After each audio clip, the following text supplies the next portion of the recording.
You're listening to Northwood Church Matters, a podcast of Northwood Church in Evansville, Indiana, where we discuss why the local church matters and things that matter to the local church. I'm your host, Matt Higgins.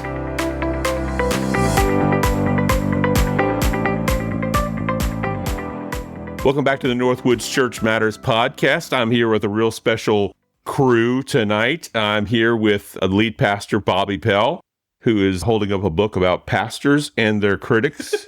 And we have no critics here. I need to read this. No critics at Northwood. We have no critic zone.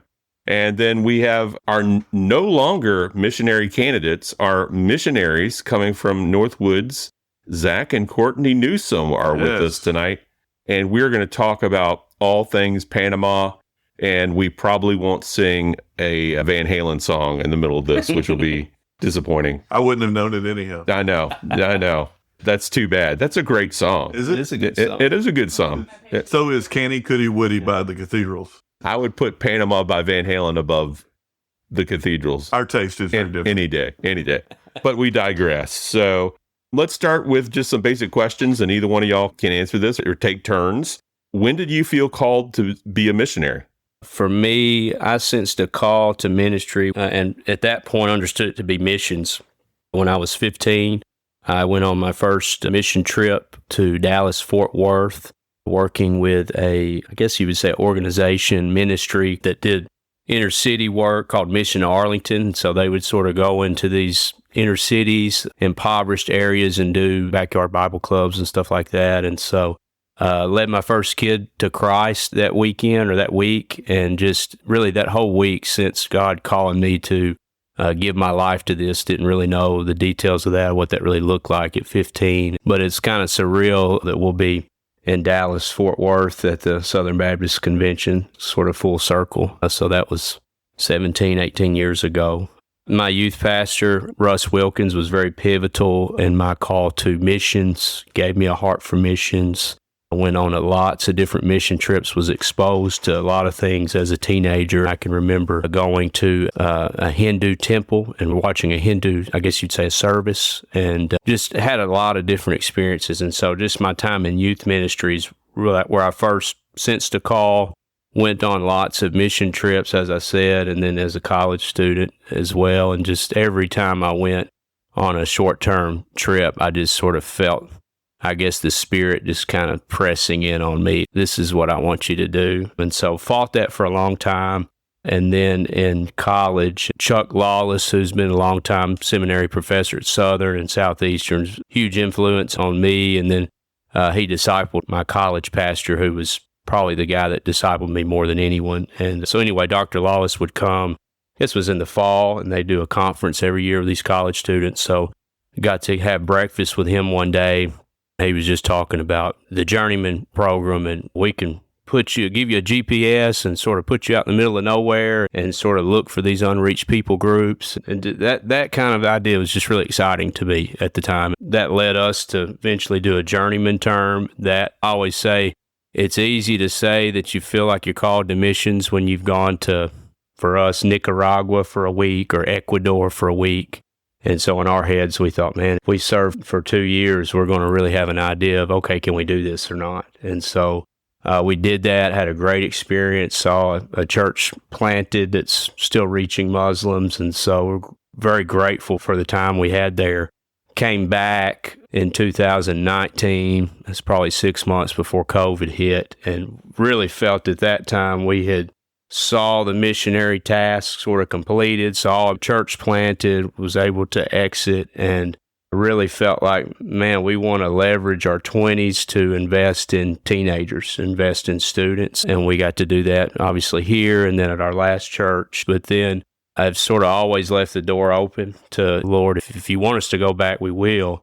There's kind of two things that really has been pivotal. I can remember being at a luncheon, a NAM luncheon in Atlanta. It was like a youth pastors summit thing. And I sat at a table with the guy who was the youth pastor of Bellevue Baptist Church, which is a massive church in the Memphis area. And so I can remember this guy just saying something to the effect of, in this room full of youth pastors, these are my people. And I just sensed, I've never felt that way. The only time I felt that way, these are my people, is when we were on the field, and so I sort of put that in the back of my head. And then it was a conversation we had, me and Bobby. And so I hope you don't mind me sharing this, but we had a conversation. It's probably been 6 months, a year ago. And he said something to the effect of, I'm paraphrasing you here, but you're not a student pastor. You're a missionary that loves working with students. And man, I just needed somebody to tell me that, to sort of put into words what I've been wrestling with and felt for a long time. Yeah, long story short, we've got to this point where Northwoods has really kind of opened the door for this opportunity for us, and we have walked through every door that's been opened and have not really felt any sense that we shouldn't do this. In fact, we've at this point feel the opposite. If we don't do this, we feel like we are being disobedient. Yeah, I mean, I think mine kind of butts up right to his. Like he said, I went on a short-term trip in college my junior year and thought we went to Arizona to a Native American Indian reservation. And for the first time, like we were teaching at VBS in this little trailer full of kids, and you said, "Who is Jesus?" And they looked at you like, "I don't know. Is he the guy down the street?" Like, and this was in America, but it was like an experience that I thought, people really don't know who Jesus is. I mean, I grew up in Alabama where there's a church on every street corner. Every road in Alabama looks like Oak Hill Road. And so it was the first time I thought, man, like people really need the gospel here also, but also around the world. And Zack talked with Dr. Lawless and then applied for the Journeyman program while we were dating, unbeknownst a little bit to me. And they basically told him either break up or get married. And so we got married and kind of continued in that process. And through our Journeyman term, I felt like, yeah, we can do this. Like, it's hard. And when we came back, I think I wrestled with that a whole lot more, like thinking that was really hard. And yeah, we saw the Lord work, but it was really hard. And I thought, yeah, maybe we could do it again someday. But like maybe when we're old or something, I just kind of fought it and had Theo and just kind of felt like, man, the Lord is kind of changing my heart I had a passion for therapy. And I mean, I still love being a PTA, but just kind of felt this leading of this isn't all there is to life. And so, yeah, I think that's the short version of our call to ministry there. Great. So where will you be serving on mission and what will you be doing? Yeah. So we're going to Panama City, Panama, not Panama City Beach, Florida. Are people confusing the two of those? Yes. Yes, a lot. they do. Yes, they do. Wow. Every time I say Panama City, Panama, they say, I love Florida. I'm like, that's good, but we're not going there. So, yeah, and we're going to be working primarily with the training center there in Panama City that has just started or is just in the process of starting, to where we'll be helping train missionaries. So, yeah, Panama City, so think Panama Canal. And so that's where we'll be. City of roughly 5 million people, very much a global city, lots of expats there because of the canal. And so Panama City is a place that's easy to get to. And so because of that, all Latin American missionaries that are Spanish speakers, so pretty much everywhere but Brazil, will come to Panama City 3 to 4 times a year and stay with us for about 7 or so weeks, where we train them basically. Here's how to be a missionary. Here's how to cross cultures and share the gospel, make disciples and plant churches and all that good stuff. And so, yeah, a big aspect of our job will be the training aspect of it, but also like going out and sort of recruiting and meeting with different conventions, different countries and things of that nature. And then we'll obviously have our hands in some church planting while we're there in the city. So we're excited about some potential there. We will have our hands in having a lot of short-term teams come and partner with us in the work. And there is a small team in Panama City that does indigenous church planting, sort of think get on a boat, go out in the middle of nowhere on an island and try to reach the indigenous tribes and plant churches. And so to me, that's kind of a thing that's really exciting to sort of do for fun as well. So that sounds like something your boys would want to do too. Exactly. Yeah. I'll just say 2 things. One, about what you said concerning your call into missions. When y'all were interviewed, and I'll share this probably with the church as well, broader on Sunday because the podcast is coming on afterwards, but when y'all were interviewed and you left the room, and we had to talk about you behind your back as elders. The conversation was, this is a missionary. And so like our elders knew that. And the conversation became one, are we okay with hiring a missionary to be the student pastor, which probably means he and they will ultimately move from here as a student pastor to being a missionary. And our elders were excited about that idea, but they saw the journey as that you would invest in our students while we were investing in y'all. And so to whatever degree this was a surprise to y'all, it was not a surprise to the elders of Northwoods. And I remember those conversations and some specific questions that were being asked in that meeting. And it was a very good attitude from our elders towards you guys. And then the other thing I just say about Northwoods is involved in the globalization area of the International Mission Board, which is the idea of raising up missionaries from around the world to reach around the world. And that's what you're going to be doing. You asked me, actually it's in the room right next door to this one, if we were to go with the IMB, do you have advice about what we would do? And I said, well, we're invested in this. If you could connect in this, it's already the strategy Northwoods is doing. It would make sense. And sure enough, what God has done is he's made that happen. And I just think that's exciting. Mm-hmm. Yeah, we're excited about that. When we served not that long ago, this was not a thing. Globalization wasn't a thing, and so it was not a part of our role. But the thing I really enjoyed was training pastors and training missionaries, really. And what that meant then is you had to come back and really go get a PhD, go teach at a seminary, and that's just hard to do with 3 kids now. So this opportunity, this is really exciting, and I would just say Northwoods has really been pivotal and sort of been on the front lines of this globalization effort from the IMB, and so it's just made a lot of sense. One of the things that makes Southern Baptist unique is that we collaborate together and cooperate together in order to send out missionaries. And it's not individual Southern Baptist churches that send out missionaries. We collaborate together through the International Mission Board to send out missionaries. And so what does it take to be an International Mission Board missionary? Kind of what are the requirements for doing that? Let me take it. Yeah, I can start and you can fill in the gaps. That's a lot. There's a lot of things there. I would say one of the big changes that has happened really even since we served or was in process when we served for the IMB for years, and they would tell you this, they operated it in such a way that it was a parachurch ministry without really being a parachurch ministry. In other words, they looked at the churches as you guys provide the money and the people, and we'll do the missions.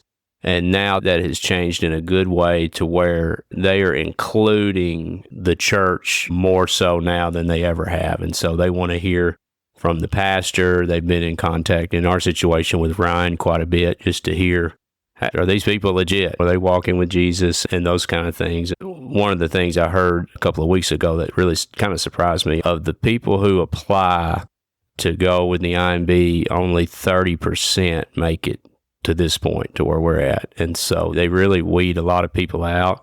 Some of the things are things you would expect. Are these individuals not only like active in the church, but are they sharing the gospel? Are they making disciples? And so outside of the basic stuff like you would expect, are they a growing disciple? Are they making disciples? Because if they're not doing that here, that's not going to change when you get on a plane with a different culture and a different language. In fact, it's going to be much harder. They want to see, are they engaged in cross-cultural stuff? But it's sort of this idea of, even here at Northwoods, when we think of who are guys that are potential elders, well, one of the things is, are they already eldering? Are they already leading? Yes. Are they already and so same thing with a missionary. Are they already kind of functioning as a missionary where they're at before we're willing to send them? Some of the more common barriers is a debt, and nowadays mostly a lot of times that's student debt. So a lot of people that will keep them from going is they have too much debt. Pornography is a huge issue, so they're finding more and more people that are addicted to pornography. They're obviously not going to send them. Probably the most common would be parents, grandparents, not wanting to release their children, and so a lot of people you see end up not going because family not wanting them to go, sort of thing. So Yeah, but I think like practically steps we had to take in this process, we had to go through a 6-month process, what's called Deep in Discipleship that the IMB puts out. So basically you read through the New Testament and there's questions. And then we had to keep an evangelism log. So every month they wanted to see, okay, who did you share with? And then, kind of what was the response? And they're not looking necessarily like, oh, you're just leading people to Christ left and right. But are you trying? Are you sharing your faith? Because that's important. Then they interview you. And how about the kids? What did the kids have to do or not do? So I wouldn't say the kids necessarily had to do anything specific, especially at their age, but they do look at, of course, there's medical clearance that has to be done. So they had to go get a checkup and make sure, okay, everything looks good there. Nate had to take some testing to make sure, like, okay, there's no issues as far as schooling goes that we can see on the front end right now. Or if there are we able to kind of deal with them overseas? I think that's one great thing about the IMB is, like, they take care of your kids. Even at the training that we go to in Richmond, every week we're learning evangelism, entry, all steps to the missionary task. They're teaching the same things in the kids program. So it's not a we are doing this, it's an us are doing this. So yeah. So some of the next questions are really from the perspective of, we don't want the Newsomes to be the last missionaries that Northwood sends out. And so this is good information for people to know if they're considering this, even if it's just a basic thought that they have. But so how do you spiritually prepare to go on the mission field? How do you spiritually prepare to be a Christian anywhere? You read your Bible and you pray. I think the same can be said to prepare spiritually to be a missionary. I think you have to take abiding in Jesus to another level on some aspects. Yeah, that's similar to what I was going to say. That's because she's right. Yeah, exactly. That's right. Man. That's right. 100%. Glad that's recorded. Yeah. It's out there. Yeah. Maybe the one time. Yeah, please don't edit that out. I'll send you just the clip and you can play it over and over again. Yeah, no, I think it's just whether we came here. There's things we had to do to prepare to transition our family here in Evansville. So a lot of ways it's similar. And just personally, I think looking at, okay, where am I weak at and what do I need to do? And obviously the Holy Spirit enables us to improve in these areas. What do I need to do to improve? And so for me, the last time, and still is prayer. And so I know before we went last time, I just said, okay, I'm just going to live in the Psalms for a year and just learn what's the Bible's language for prayer. And so that's been helpful. And so now, and a lot of the things I've been doing at Northwoods to try to help us improve in prayer is to help Northwoods, but more so just to help me and force me to think through how do I get better at praying. And then I think just the unique thing with missions is every Christian is called to die to self. But with a missionary, I think it is a little bit unique in the sense that it's maybe dying to self on steroids, if I can put it that way. Depending on where you go, you're going to have to give up some things comfort-wise. But I'm thinking in terms of, we're sad we won't be worshiping with Northwoods anymore. We'll be worshiping in Spanish, probably a very different church than what we're used to. And so a lot of our people go from worshiping at a church like here at Northwoods to now got a house church of 5 people. And so you've got a different language, different culture, different foods. You just go on and on. And so I would just say that dying to self piece looks very different depending on where you go. And I think being able to spiritually feed yourself, because depending on where you're at, you're not going to get that from the church. Even if you're attending a church, you're there to be a church planter. So, you're not going to get out of church what you would here in the States. And your kids generally won't either. Yeah. So how do you lead your family well in that process? Mm-hmm. So what are some common misconceptions that people have about missionaries? That they're the super Christians. Yeah, that's what I was going to say. They put them on a pedestal.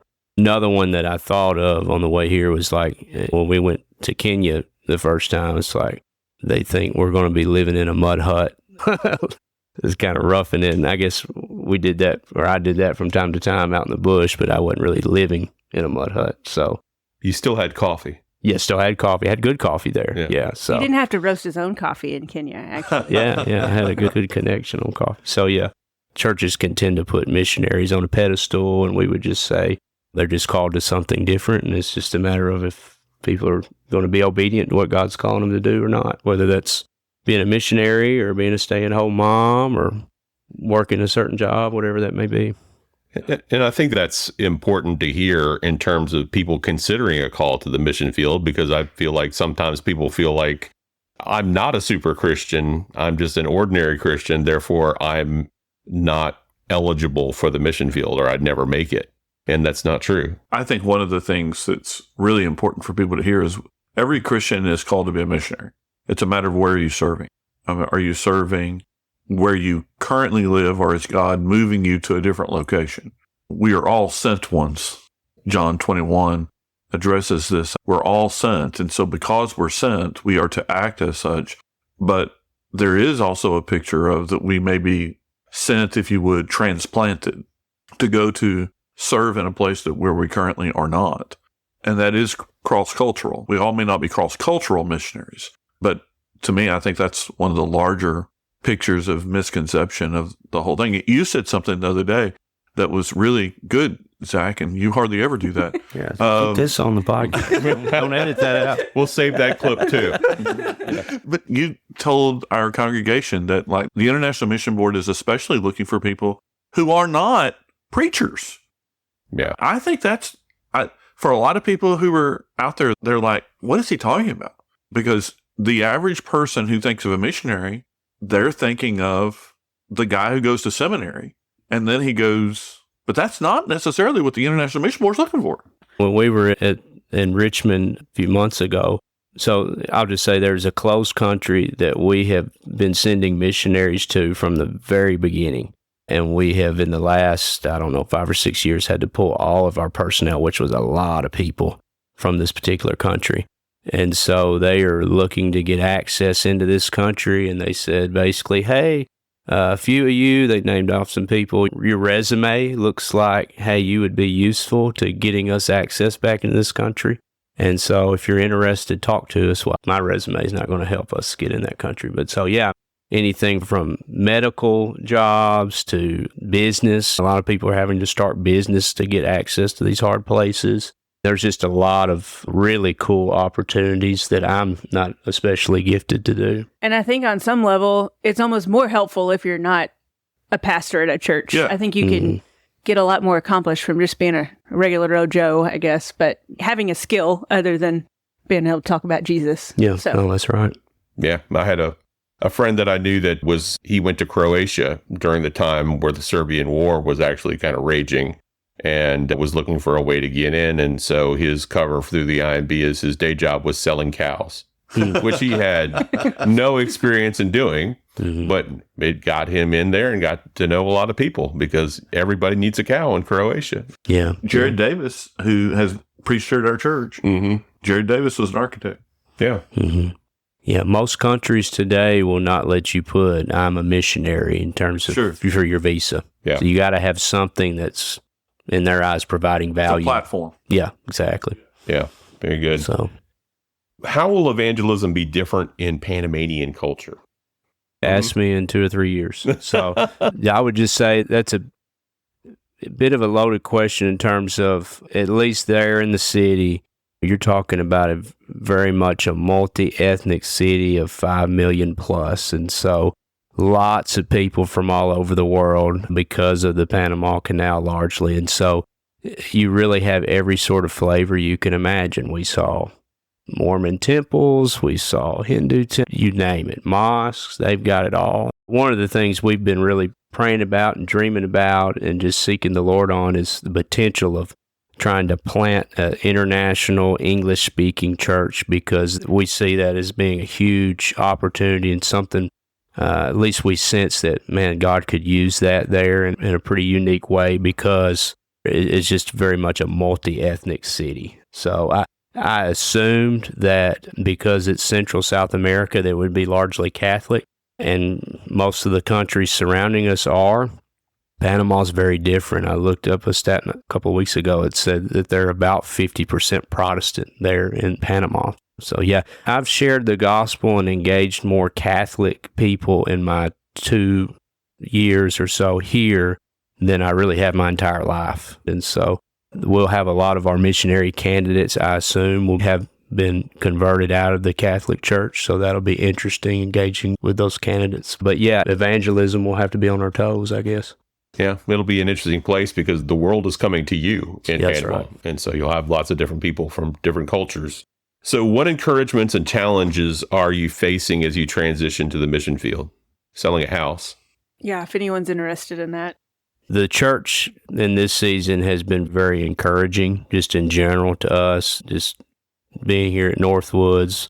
I can't really put into words, and for our kids, just all the way around. And so that's encouraging, and yet a challenge for us to leave and say goodbye. And just personally, I've really enjoyed working here. And so that's hard to give this up.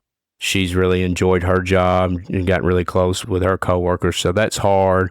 Our kids have made good friendships that they have to say bye to, and we have as well. And so that's, at least in the immediate, the hardest is, man, we're so encouraged here. Man, it's hard to leave. So anything you would add to that?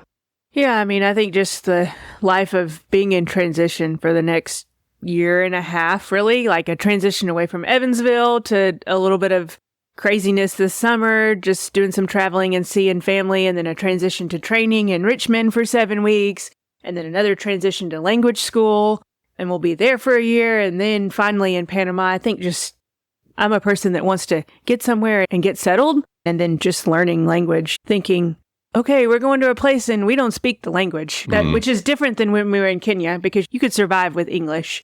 It was more helpful to have Swahili, but you could make it with English. And you even go to a website in Panama and it's all in Spanish. So we're going to have to learn it. But thankfully, the IMB is gracious in sending us to language school for a whole year. So Where will your language school be? It's a city called Puebla, Mexico, but it's about 40 minutes south of Mexico City.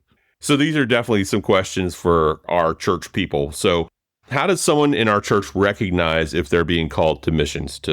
Bobby just covered everybody's a missionary, but it's specifically if you're going to serve in a different context. I think, do you have a heart for the nations? I don't know. Do you feel like the Lord's leading you to do it? I think the Lord reveals that to you. Like if he doesn't shut up about it, you probably need to listen to him. Yeah, missions, call to ministry in general, you sort of have this inward call of a desire. Paul uses the language in 1 Timothy, if anyone aspires to the office of overseer, that's a good thing. But it really needs to be, is the local church speaking into that? And so are there pastors, are there leaders, are there people within the church that can confirm, yes, I see this gifting in you, yes, I can see you doing this? It's an inward call, but also an external call, right? So it needs to be both and. Mm-hmm. Bobby, you want to speak into that? So a missionary is a person who is committed to the mission, in my mind. And the mission is the Great Commission. And so, once again, I really do believe that in the broadest sense, this is what we all are. In the narrow sense, a missionary, as we think of it, that term, is a person who's doing it cross-culturally. I think what you said, Courtney, especially the idea of if your heart is for the nations and if God won't leave you alone, well, there's probably a reason behind that. You should probably start thinking about that. And listen, here's the challenge I think the average Christian doesn't ever consider is they never even think about people outside of their sphere of influence. So there are tons of people who grew up in Southwest Indiana, they'll never think of really many people, except their minds will always be on Southwest Indiana. And this is the blessing of a short-term mission trip. Mm-hmm. The blessing of a short-term mission trip is you get out of here and you're like, oh my star, I had no idea. And then your heart begins to be able to be grabbed, which is the reason why we do 6 or 7 of these a year. So I would just say to you, a good beginning point for every believer is go on a short-term trip. And when you go on a short-term trip, open your heart to what God might do. And if the Lord just never hushes, never shuts up about the nations in your own heart, well, just maybe there's a reason behind that.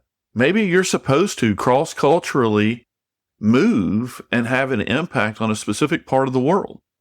My world for missions was cross-cultural from Chattanooga, Tennessee to Indiana. Okay? That's cross-cultural. And it is cross-cultural. It is. It really is. It is cross-cultural. The Bible Belt to here is a different place. This has been my mission place for since 1993, 32 years. And that they're not to the degree that y'all have experienced in Kenya and not to the degree that you've experienced in Panama, but there are pains to, in my case, living away from family. Your case, Matt, I mean, it's the same principle. Yeah. It's just the hours are different, if you would. Do you think somebody, Bobby, will get an audible call from the Lord or like a specific sign from the Lord if they're called to ministry? I think it's unlikely, Matt. I think that's unlikely. When the Bible gives us that we are to make disciples of all nations, and then we have this burden on our heart that we are to be a part of that in a place that is different than where we currently live, that in all likelihood did not come from us. And we should start listening to, well, then where, if it didn't come from, that it's my idea to move to Panama, it's not my idea to move to Kenya, then where does that idea come from? And I would just say that idea to be a gospel sharer, a disciple maker in whatever place that is cross-cultural, you have to at least evaluate and determine, is this God? Mm-hmm. So, but that's probably not an audible voice. Okay. What do you think? I think, no, but there are people that are out there that are waiting for the Lord to say, Yeah. yes, Eli, Eli, you know, and a very explicit thing, or they're wasting their time throwing out fleeces and trying to figure it out when really it's all about, is the Lord giving you a burden and a passion that unless you do it, you're just broken inside. I think Zack, one day, he probably doesn't even remember this, but I would go to work and interact with people who are like cross-culturally occasionally. I'd get this patient from Mexico or this patient from wherever.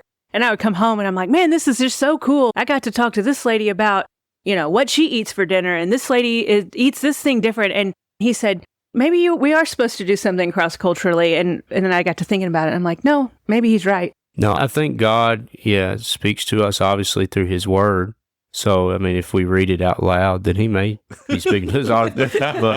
But yeah, I mean, I think I've heard stories of people reading a passage and feeling like, okay, this is God telling me to do this through other people and through experience. And so, yeah, like you said, I think if you were to poll our missionaries, the vast majority of them, I think, would say this would be a good research project. But I would be willing to bet they would say a short-term trip and or speaking with a missionary that came to their church or whatever.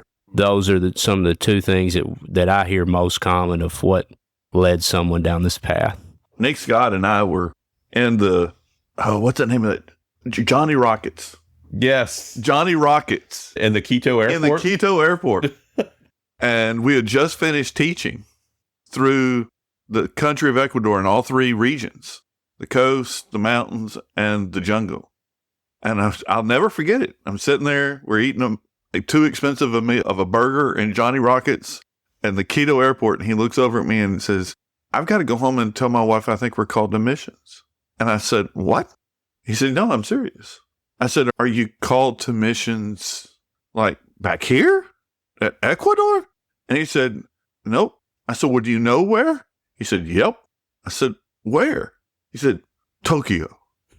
And I'm thinking, so here I am in the Quito airport, and he's telling me about God calling him. But this is on the heels of this teaching experience of these pastors. And he's like, I went and I was just trying to be obedient. And on the end of it, he said, this is what I'm supposed to be doing in my life. Mm. And so just to your point, go. And who knows? But I do think it's important that we get out of our bubble. Yeah. And sometimes it just looks like a divine dissatisfaction.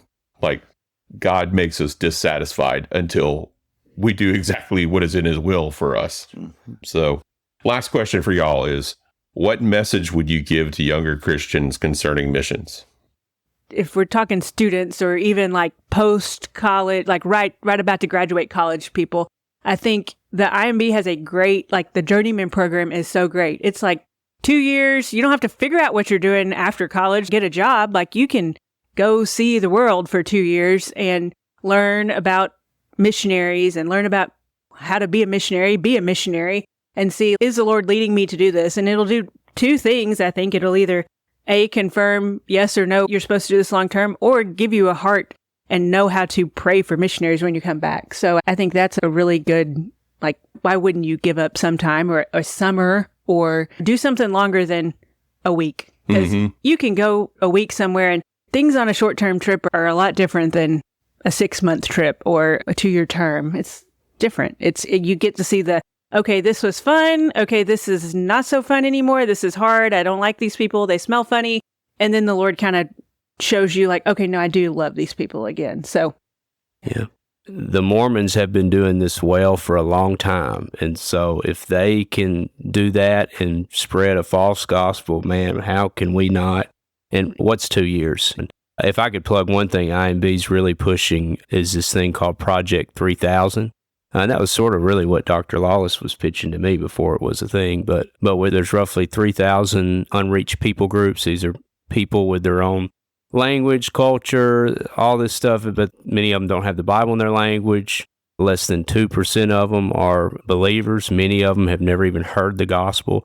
And a lot of these folks, no one's even engaging these people groups. And so Project 3000 is this push from the IMB to get younger, single people to go out and do research and find out more about these people so that we can get the gospel to them. So I know in the part of the world we're going, where there's several college students that are in the Amazon jungle, and they're just sort of out there roughing it there. And so that to me is really exciting for young folks. And so to me, that's really what's fired us up and about being involved in student ministry.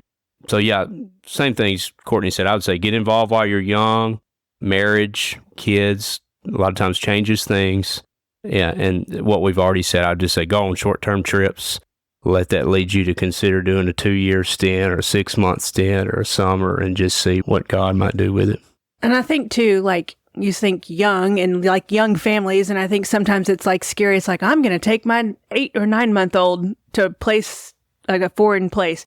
Like the IMB takes care of you. Like I had an emergency C-section in Kenya, and I never once felt like I wasn't taken care of. And so I think they take care of your kids. They take care of you from a flat tire to crazy medical procedures. There's a lot of really solid organizations out there, and we're biased, but I can think of none better than the IMB. And so if you're Southern Baptist, you're part of a Southern, that's a no-brainer. Go with the IMB. Just the level of support they have, the camaraderie, the supervision. You're not sort of on an island all on your own, but you really, we couldn't recommend IMB enough. If you're going to go career like us or even just spend a summer, man, IMB's the way to go. Yeah, that's good. I would say also, if you're a parent, take your kids on mission. Go with them on mission, and don't be so much of a helicopter parent that you're unwilling to let your kid go on mission. We had Gwen go with us to Ecuador one time, and that was really special, but it was great to expose her to just life on the mission field. Yeah. There are missionaries that have kids on the mission field, so it's not like everybody there is not out in a bush like Zack, I think, would prefer to be. But they go to school and he can go out in the bush and then come see you. Yes, that sounds good. Take a shower first. Yeah. So one last question. This one's for Bobby. So you're wearing orange tonight. Is it heresy to root for the Tennessee Volunteers? 100%.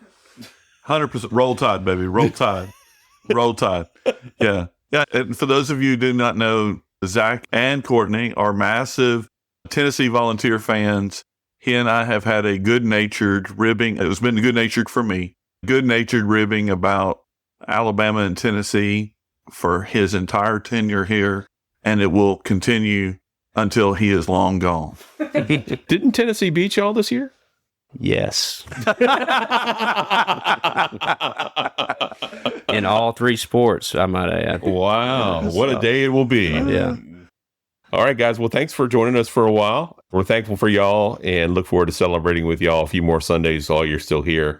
And pick up one of the prayer cards in the lobby and just be there to encourage them and pray for them as they go. Anything else, Bobby? No, it's great. I appreciate the Newsomes very much. I hope this is one of the most listened to podcasts. I hope our people eat this up, and all of the people who come to join us in the future will come and listen to the Newsome story. All right. Well, see you guys later. Go See Rocky ya. Top. Go Vols. Rocky Top. Thanks for tuning in to the Northwood Church Matters Podcast. If you'd like to find out more about Northwood Church, you can visit us at our website, www.northwoodschurch.org. Again, that's www.northwoodschurch.org.